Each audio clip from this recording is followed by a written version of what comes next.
नमस्ते. मी doctor Sandeep Khanapurkar. मानसिक आरोग्य म्हणजे काय हे आपण पाहूया. की मानसिक आरोग्य म्हणजे आपलं जे मन आहे आणि आपल्या भावना आहे याची सुदृढता म्हणजे मानसिक आरोग्य. जसं की शारीरिक आरोग्यामध्ये आपण पाहतो त्या व्यक्ती निरोगी आणि ऊर्जावान असते.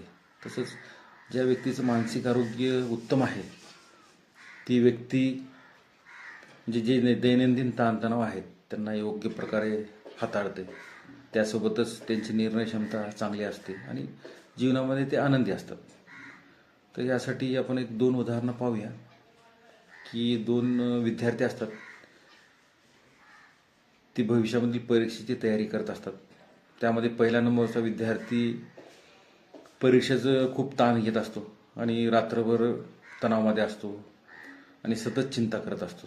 त्यामुळं साहजिकच त्याची परीक्षेमध्ये जी कामगिरी आहे म्हणावं तशी होत नाही. अगदी याउलट दुसरा जो विद्यार्थी आहे तो परीक्षेची पूर्वनियोजित तयारी करतो आणि तणावांना शांततेने सामना करतो आणि सकारात्मक दृष्टिकोन ठेवून आत्मविश्वासाने तो परीक्षा देतो.